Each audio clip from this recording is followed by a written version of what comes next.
Hi folks, so here we are, nuclear next chunk. We're here to talk about Decay Series and also the parts of a nuclear power plant. So nuclear power plant will only be for the honors, and so not on the regents. Decay Series, so remember once again what it means to decay. Decay means to break down, to become more stable than you were, by giving off energy and particles. Last time we talked about the types of decay, like alpha, beta, or positron. If you don't remember what those are, please go to Table O on page 7 or watch the video from last time. So remember, decaying means to go from something unstable to something more stable, but that doesn't mean it is done. It's not just necessarily one transmutation, which, by the way, transmutation means changing from one element to another.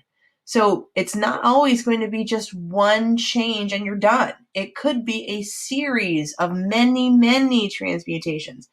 Remember, all the way up to element 83, those are, hold on a second. Those are the ones that are radioactive.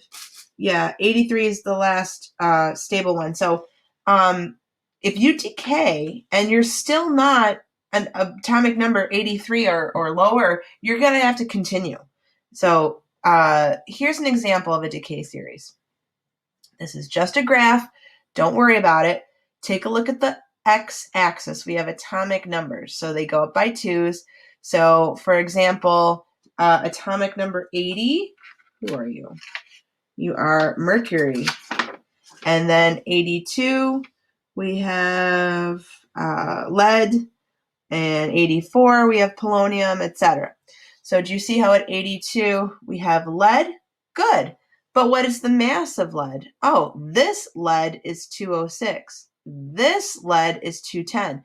Wait a second, how can lead have two different masses? Oh yeah, they can be isotopes. So different numbers of neutrons. So anyways, look at where the graph starts. It starts here. That is uranium. How do I know it's uranium? Besides the fact that it says U, it's at number 92. What is the mass of uranium? 238. Now, uranium-238 is an unstable radioisotope. It's going to decay. How is it going to decay? Well, if you look, it's going to be a series of many different ones. So, again, to define, it's a chain of transmutation in which a radioactive element decays until it reaches something that is stable and non-radioactive. So let's take a look at this graph.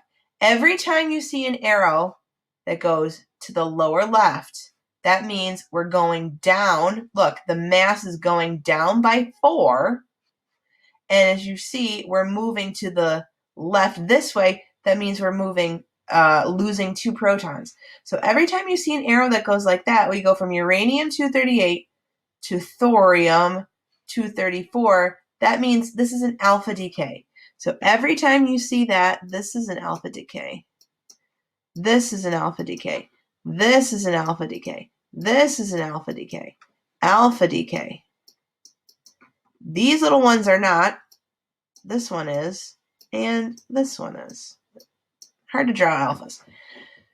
Anytime you see another kind of arrow, but this time you notice that the height here, the y-axis, stays the same, but we're moving over an atomic number. That means we are going through beta decay.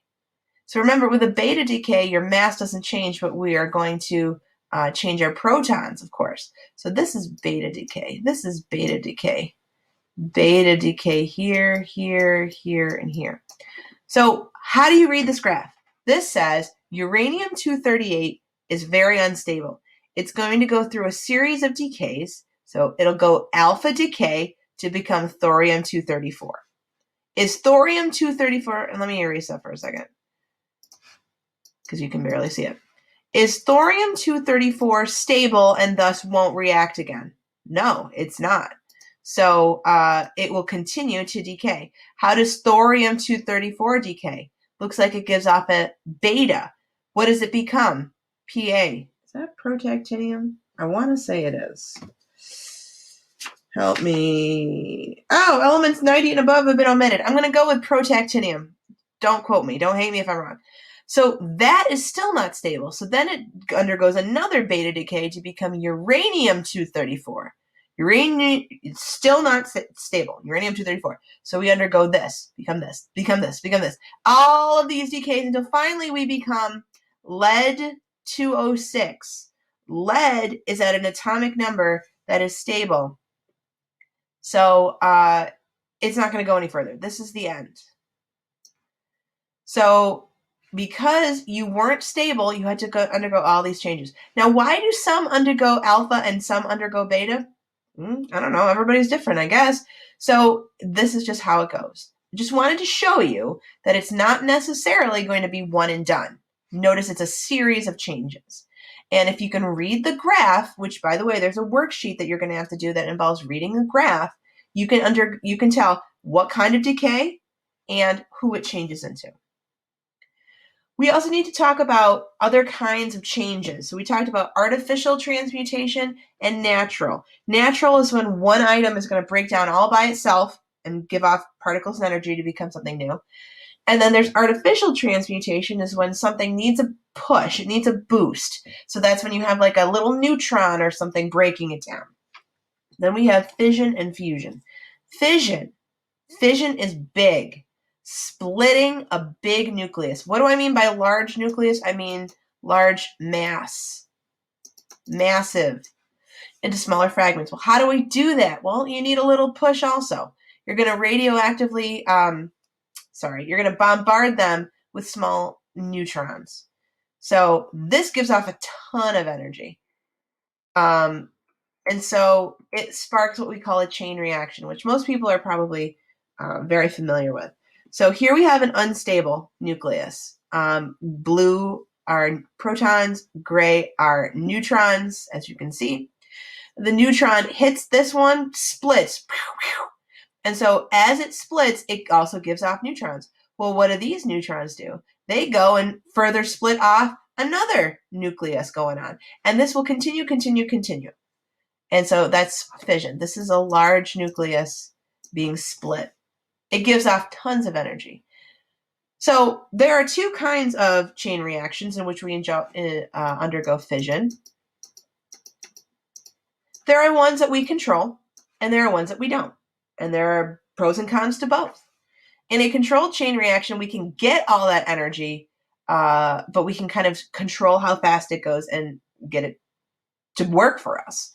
So controlled chain reactions are found in nuclear power plants or reactors. So we use fissionable fuel and we bombard it with neutrons, and all of that is kept in check by moderators and other control rods, which if you're going to continue looking about nuclear power plant, we'll talk about. So we are able to harness that energy from the chain reaction of splitting in a controlled way. But there are times we don't want to control it. We want it to just go. And why would you ever want an uncontrolled chain reaction? Well, we want destruction. So, sorry you can't read all that. It says a chain reaction in which energy is released extremely quickly, like in the fraction of a second. Why would you want that? You want destruction. So in the example of atomic bombs, we would take that fissionable fuel and we would just let it go. There would be no kind of controls or checks to make sure that energy and that chain reaction is monitored. We just want it to just go. And so that is an uncontrolled fission chain reaction. I'm going to skip this for now. I want to talk about fusion. And if you are in the Regents class, we're going to be done. If you're in the honors class, we're going to continue. So this is for everybody, but I'm going to go here just for my college prep chem friends. So if we talked about how fission was splitting, fusion is bringing together. We split something big. We fuse things that are small. And if you think about it, if you are splitting something, you'll get a lot of energy. But if you combine it, it's much, much more. This is only going to happen at very, very high temperatures. We can achieve it on Earth, but it happens very readily on the surface of the sun. Let's talk about this diagram for a second. We have deuterium and tritium. What does that mean? Well, looks like we've got a neutron and a proton. So 1 and 1, mass of 2, 1 proton. Okay, so if I've got 1 proton, it's hydrogen. This is a hydrogen isotope. Okay, it's called deuterium. We have tritium. So 1, 2, 3, we have a mass of 3. Still, we only have 1 proton. So hey, this is another hydrogen isotope. They come together. Notice this wobbly uncertainty. So you can barely see it, but this is a neutron given off, and it forms helium. How do I know it's helium? We've got 2 protons. What's my mass? 1, 2, 3, 4. So we're fusing these two together to form this, and lots of energy is being given off. So we can achieve this on Earth, but you got to have tons and tons of energy. It's going to be at very high temperatures. This happens naturally on the surface of the sun. If you are in the Regents class, this is where we're done.